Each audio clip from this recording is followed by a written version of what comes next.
Welcome back. This lesson is all about container planting. Now that you know where you're going to be planting, it's time for the fun stuff. In this lesson, we're going to talk all about planting in containers. And the objectives for this lesson include all of the different options for planting in containers and the advantages of each. We'll look at some best practices for planting in containers, keys to a successful container garden, and also how to design a container garden so that it's beautiful and functional.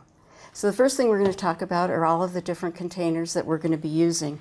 And we'll start with the typical unglazed clay container. There's some advantages to planting in an unglazed container, and those include these are fairly inexpensive to buy. They're easy to find just about anywhere. They come in a wide range of sizes, and they have a nice look to them. I personally love the way that an unglazed container looks for planting. The disadvantage to planting a container garden with clay pots is that they tend to dry out very quickly. The clay, water seeps out the sides of the clay pot, and so you'll find yourself drying, the plants will be drying out, and you'll find yourself watering more often than you need to. So if you do want to plant in a clay pot, I would suggest using this size for maybe an herb and keeping it in a shady spot as opposed to a bright sunny spot that will dry out quickly. It would also be nice to be able to bring this clay pot indoors once you're done at the end of the season. Another advantage if you want to plant in a clay pot is that you could plant in a plastic pot and then buy a slightly larger clay pot to do the planting, and that way you get the best of both worlds. The second pot I'd like to talk about is a glazed clay pot container, and I really like these because they come in so many beautiful shapes and colors. I love to do some planting in them. This one would be a perfect size for your windowsill garden that we'll talk about in another lesson. But the disadvantage for clay pots like this is that they are more expensive and they get to be very heavy once you fill them up with soil and fill them up with plants and water. And so it's more difficult to move your plants around the patio or balcony or wherever you're planting. My favorite kind of container to plant in is a plastic container. And the reason why I like these so much is that they are relatively inexpensive.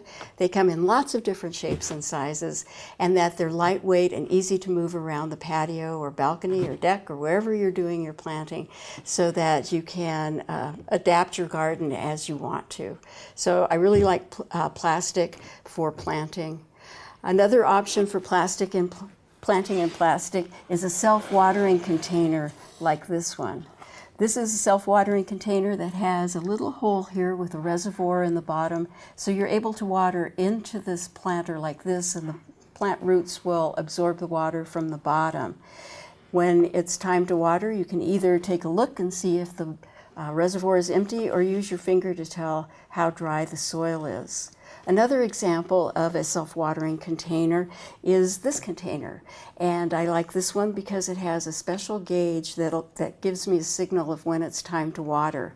There's a reservoir in the bottom of this container and a little bobber so that as the water level drops, the bobber drops, and when it's time to water again, you'll be able to tell from that gauge when it's time to refill this container. Another example of a different kind of container that you might not have seen is a fabric container like this one. These started a few years ago with a company called Smart Pots, and most of those pots are in black. But this one came out this year. It's a bright orange, and so it adds a little color to your garden. An advantage to planting in a container like this in a fabric as opposed to a plastic container is that the roots will stay cooler than they will in a plastic container where they will heat up. Also, you don't need to have any holes for drainage in the bottom of this fabric container because the water will drain out on its own.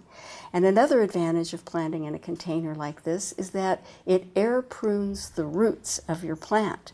And what that means is that as your plant grows, they will start to touch the edges of the fabric container, and as opposed to a plastic container where the roots will start to circle, in the fabric container, the roots will air prune themselves. So they'll get to the edge of the fabric container, they'll cut themselves off, which forces the plant to grow lateral roots. So you'll have more roots that'll take up more water, more nutrients, and create a healthier plant. Another great advantage for a fabric container like this is at the end of the season, you simply fold this up for storage for the next gardening season. Another example of a planter that follows some of the same principles as the fabric planter is a Hula Perfect planter. And the first time I saw one of these, I didn't even know how it would work, but it simply folds up from the bottom and creates a basket-like planter.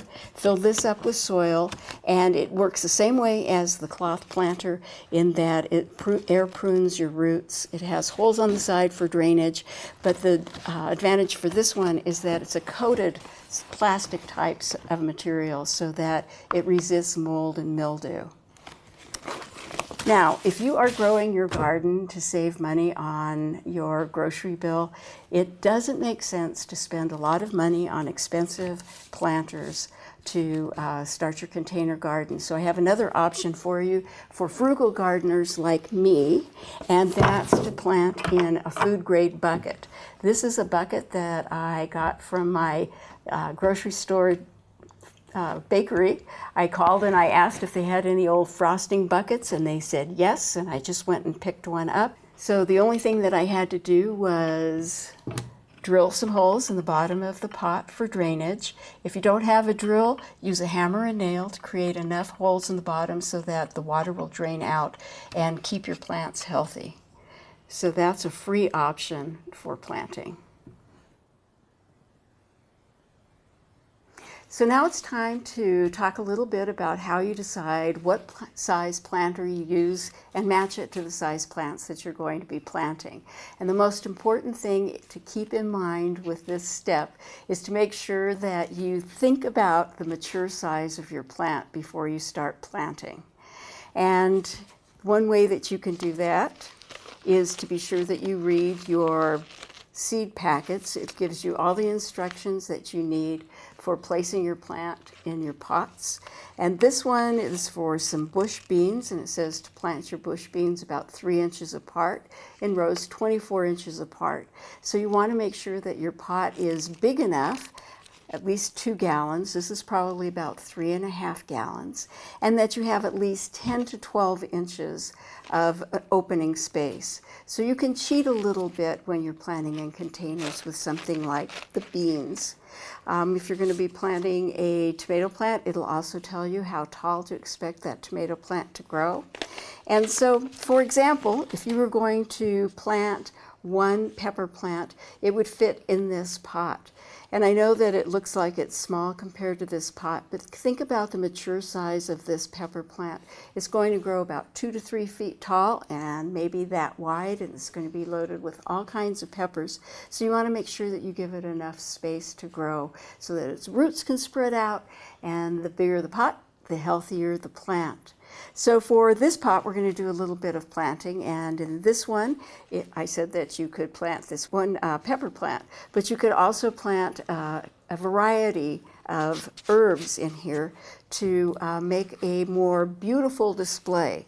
So for the planting that I thought that we would do today, I picked some basil, some rosemary, and some parsley, because these are 3 of my favorite herbs that I like to use in my cooking.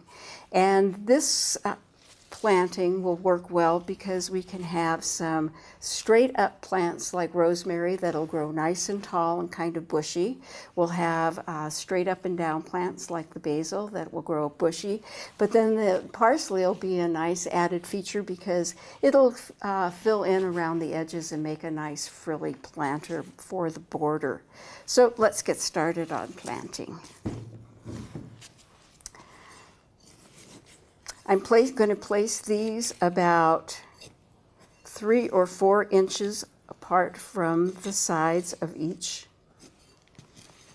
So I'm going to make some planting holes, 3 or 4 inches away from the edge. And then let's start with our frilly border plant, which is the parsley. And as you're planting, open it up a little bit so those roots can get a good head start. A nice planting hole. Set that plant in there. And now for some upright rosemary. I love the smell of rosemary. Now this may seem like it's too crowded at first, but really what's going to happen is as these plants grow, I'm hoping that you're going to be using them in the kitchen and taking little snips here and snips there to add them to your summertime meals. My all-time favorite herb that my garden wouldn't be the same without is basil. I always grow a ton of basil to use fresh through the season. Again, loosening up the soil a little bit. Fit those in. And so we're going to firm down the soil a little bit and water that in. And by the end of the season, this will be a nice full basket or container of herbs. Not only will it be beautiful, but it'll be functional as well. Now it's time to talk about some best practices for planting in your container. And really, you can plant in just about any kind of container as long as it has drainage holes. That's the key piece of planting a container garden. You want to make sure that your container is large enough and that there are drainage holes in the bottom, because it's very important that the water runs through. Plants get the water that they need, but that the water isn't sitting in the container. Otherwise, your roots start to rot, and that will create an unhealthy atmosphere for your plants. So after you have holes drained, which is a key piece, one of my tricks that I like to use is to cover the holes in the bottom with just an ordinary coffee filter. And what the coffee filter does is that it makes the water drain easily, but then the soil stays in the pot. So as you're getting ready to plant your container, just make sure that you have some good drainage holes and that they're covered with a something like this, like a coffee filter to keep the soil from washing out. And speaking of soil, you want to make sure that you have a nice potting mix or potting soil that's especially made for container gardening. You never want to use the garden soil from the outside, because that has a tendency to pack down and again will create an unhealthy atmosphere for your plants. But a nice container potting soil that's loose will allow the water to drain quickly through your pot, and it lets your roots grow easily through the material. So a nice drainage, good potting soil, and then the next thing that you're going to need is some sort of slow release fertilizer. And there are lots of different fertilizers on the market that you can choose from. For example, here is a synthetic slow release fertilizer, and these slow release fertilizers allow you at planting time to put enough fertilizer in to give your plants a good head start on the season, and they will release the fertilizers slowly but surely throughout the season. Most of them are timed for about 3 to 6 months. So there is a synthetic slow release fertilizer, but you're also able to find lots of different organic fertilizers that are also slow release fertilizers. So this one's made from compost, and that's a nice alternative for organic gardeners that like to just grow organically and not use any synthetic chemicals in their gardens. A new option that wasn't around when I first started planting in containers are these compost tea bags, and they make gardening really simple, because all you do is dig a hole and drop the tea bag in the hole and then plant over it. So there's no measuring or anything like that. It makes it very simple for getting started with your garden. And then another fertilizer that is good for your container garden is finding a special kind of fertilizer that matches the kinds of plants that you're going to be planting. So this one is specially designed for tomato and vegetable gardening. So if you like to grow tomatoes and you want to give your tomatoes the best head start, this is an organic fertilizer that is also a slow release fertilizer. So let's get started on planting my little pepper plant. And we want to dig a nice hole, a nice size hole. We're going to put this one right in the middle of the pot. Nice size hole. And I think that we're going to use the natural slow release fertilizer. And so I'm going to measure out according to the directions. This is about a quarter cup of the fertilizer. And I kind of mix that in, and then take my pepper plant, carefully remove it from the pot. You can see this one is really root bound, so we want to loosen up the roots a little bit so that it gives the plant the idea of what to do with those roots. Instead of going round and round, we want it to go out and down, and place that at about ground level. Cover up. Firm up the soil a little bit. And this is going to pain me quite a bit, but I'm going to cut off all of the flowers and the pepper, these little peppers that have already formed on this plant. And the reason that I do that is because if I don't, the plant is just going to stay about the same size and try to get this pepper grow it into a larger pepper, and the flowers are going to turn into peppers. And we really want to grow the largest, healthiest plant that we possibly can. So we want to take off all of those. So even if you buy plants with flowers on it and you think that you're giving yourself a good head start on the season, really you're not. You're slowing down the process. So take off all of the flowers and peppers, or buy plants that are about this size, nice green healthy plants that don't have any flowers or fruit on them. So we've done that, and the last step is water in. Water in the container so that the roots will start to spread out right away. And before we call it quits on this planter, we want to add compost, we want to add mulch. And so what I have here are some dried leaves, and I'll just add these dried leaves to the top of my plant. And if you don't have dried leaves, you can use untreated grass clippings that are dry. You can use straw. If you don't have any straw, grass clippings, leaves, you can even use shredded newspaper, the non-glossy part of your shredded newspaper. The goal is you want to cover the empty parts of the soil to help conserve soil moisture.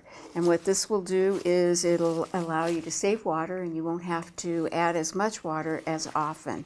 And it will also, side benefit, keep weeds down.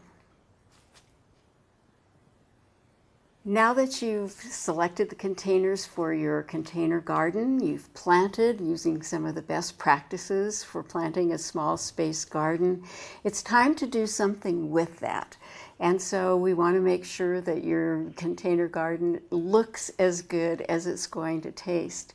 And so I encourage you to use some creative ideas for container design. And really it's up to you on what your container garden is going to look like.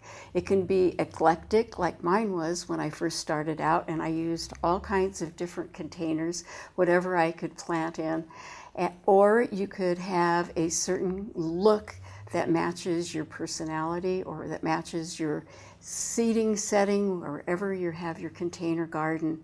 But one of the keys that you want to remember is to group your containers close together so that it does have the feel of a garden, but there's also a benefit to having them close together, and that's so that they reduce evaporation. If all of your plants are close together, then the containers are protected on, most of them on 4 sides, many of them on 3 sides, and that will slow evaporation and again help you maintain your garden so that you aren't watering it every single day in the heat of summer. So you want to group your containers together, but you also want to make a nice design. So use some of the design techniques that landscape designers use. Find a focal point, maybe an extra large container that you can use. You want to use different container sizes so that you have some tall skinny containers, short squatty containers. Place containers on different levels so that it has some layering to it. So it could be on old garden chairs. I've used leaky bird baths, tree stumps, whatever gives your garden the kind of design that you'd like to use. And I have some pictures that can give you some ideas or inspire you to use some different ideas for creating your container garden design. In this first picture, you can see that they've used a ladder, which I think is a great way to save space and display your garden. There are all kinds of different containers. I'm sure that you have some of these containers lying around. These all are wonderful ceramic pots. I'm sure there are drainage holes to encourage the water to drain through. Another example is this container garden, and it's a great example of using a layered look and using containers that all are of the same color scheme. So there are clay pots that are, as I said, square, round, short and squatty. All of the taller plants are in the back, and so this makes a really nice example of a container. Use your imagination. A ladder is a great way to grow a vertical garden so that you're taking up less space, planting and putting your containers on every layer of the ladder. I really like at that bottom layer that this gardener has planted in a watering can, and I think that's a really clever way to plant. Another example is if you have space for hanging gardens. All of these are wonderful examples of using containers and hanging them in different layers and including some tropical plants along with your vegetables and herbs. And still another example is if you use all of one color of pot. These are some beautiful ceramic turquoise or dark blue pots, and I especially like what this gardener did by using some purple flowers that sort of mimic the colors or complement the colors in the containers that this garden's used for this particular container garden. In our next lesson, we're going to learn how to make the most of small spaces. We're going to talk about vertical gardens, and also I'll teach you how to build a simple teepee trellis. So, see you there.